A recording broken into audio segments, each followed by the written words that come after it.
Bulking, bulking and getting in those extra calories. Today's video is going to be a response to Freaky D. He did a video talking about food options and strategies for bulking. And he mentioned that Bald Omni Man and Sam Sheethar were discussing bulking and some nuances on how people bulk. So I thought I would offer my 2 cents. I've been a coach now for 9 years. Next year will be a decade. As well as coaching quite a lot of Gen Pop clients, I've always have a good few clients every year who are competing, whether they're male, female, masters, novice, open, whatever. So I think we can start off the discussion around bulking with that. When it comes to problems with getting in enough food, it's normally a problem for more of a long-term sort of competitive bodybuilder type of person. You do get the hard gainers who kind of struggle with their appetite, but a lot of the time this information that I'm going to detail is going to really be directed at those people who really struggle to put on weight and have already gained quite a lot of weight, but are bordering on how much food they can fit into themselves in a long-term basis while keeping appetite up and still feeling good.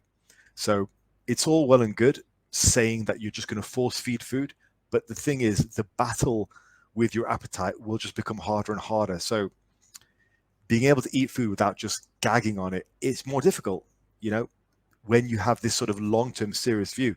And the fact is, if you're doing it right, every year your metabolism will just be bigger and bigger. So you'll have to eat more and more food. And on that note, I'm going to have a slight disagreement with Freaky D. I've coached many guys who have been bulking between 4,000 to 6,000 calories. I wouldn't say it's normal, but it's not that unusual either in my experience. I do coach competitive bodybuilders and I have coached some pretty big boys. I was on about 4,500 calories at my peak bulk as well. It's different strokes for different folks. Now, on that note, one thing that does annoy me with the bulking conversations is when influencers will gain a lot of their muscle with hard bulking. And a lot of us did it. Like I did it, Freaky D did it, Natural Hypertrophy did it as well, who gain a lot of muscle mass with hard, heavy bulks. But when they have gained their mass and then they lean down and then they turn around and tell everybody else, yeah, it's not what we did. I'm not encouraging people to get fat, but bottom line is the needle needs to move. There would not have been a 2018 Faz if it wasn't for 2010 Faz. So let's get on with the goal of this video, which is how do we keep appetite up? How do we keep food coming in and not getting into that point of the bulk where we're just getting tired of food? So first thing is pretty obvious one, which isn't even really worth mentioning, is liquid feeds. This is a really obvious one, and it doesn't even bear worth mentioning because I don't want to discuss liquid feeds. I want to discuss actual food over the course of this video. So it's good in a pinch, but let's focus more on food tricks. So the first genuine kind of lesson on keeping your appetite high and making sure you're eating all your meals is the texture of the meals. Now, if you think about it, most fast foods need very little chewing. So if you take a McDonald's burger, you can almost press a McDonald's burger to the roof of your mouth and it just disintegrates.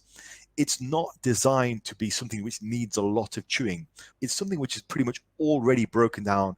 That's the design. It's supposed to be moreish. The texture is supposed to leave you somewhat unsatisfied.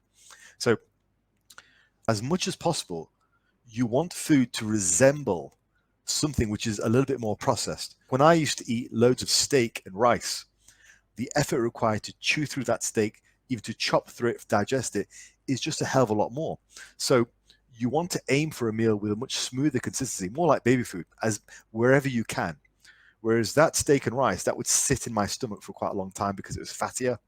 It was harder to break down. So the gastric emptying would just be slower. So it's not always the best option when you're struggling to get food in. Yeah, you might like the taste, but if it takes a while to get through you, maybe not the best choice. So this is when I would look at things like perhaps slow cooking meat like pork or chicken and then shredding it. So all of a sudden you've got meat which doesn't require a lot of breaking down in your mouth and it's already really soft because it's come out of the slow cooker. Part of that problem is also jaw fatigue. If you're sat there trying to chew through something which is just dry and textureless and every single bite is making your jaw muscles ache, well, that's going to be so much harder to finish than something which is already mostly broken down for you, already shredded, in sauce, you can take in and just swallow.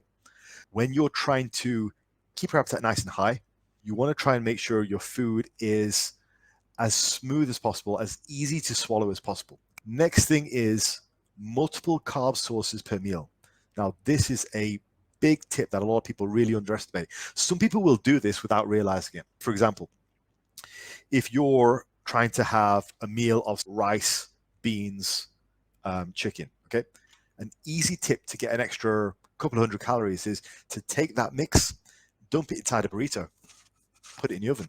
All of a sudden, you've got rice mixed with the tortilla. So you've got two different carb sources. That's a lot easier psychologically to get down than just more rice. Or if you put in fruit with your rice, that makes it easier. I don't know why it works, but having the equivalent amount of carbs just from rice or potatoes is a lot easier to take in if you have the equivalent amount of carbs with rice alongside a burrito or alongside some extra fruit. And the same goes with potatoes as well. If you mix and match those carb sources together, having 2 or even 3 types of carb sources together, it just makes it easier to get those carbs in. So if you have 30 grams of carbs from rice, 30 from a burrito, and 40 from some beans, you got 100 grams of carbs there in a meal, which is a lot easier to get in than just getting 100 grams of carbs in from straight fruit or a burrito or rice. So try and pick multiple carb sources per meal. That makes a big difference. The next thing is moisture. Now, something which I still do up to this point is I cook my rice with broth.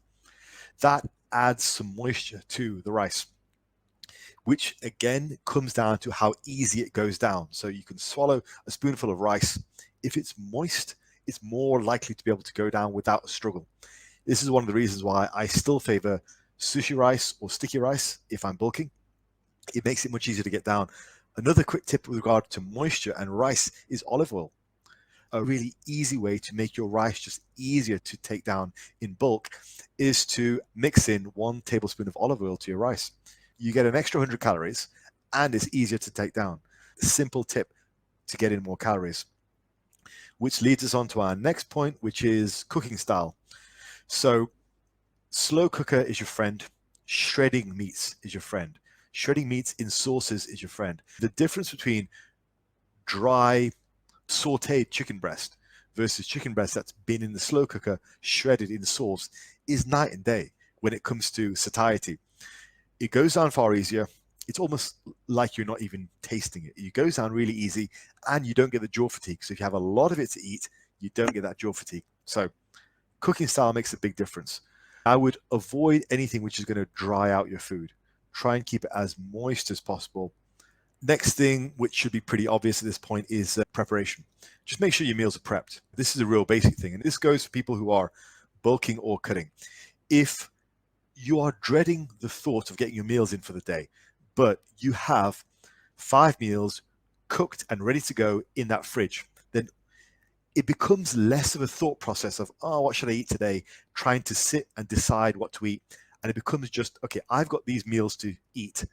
I need to get through them today. And then it's a win.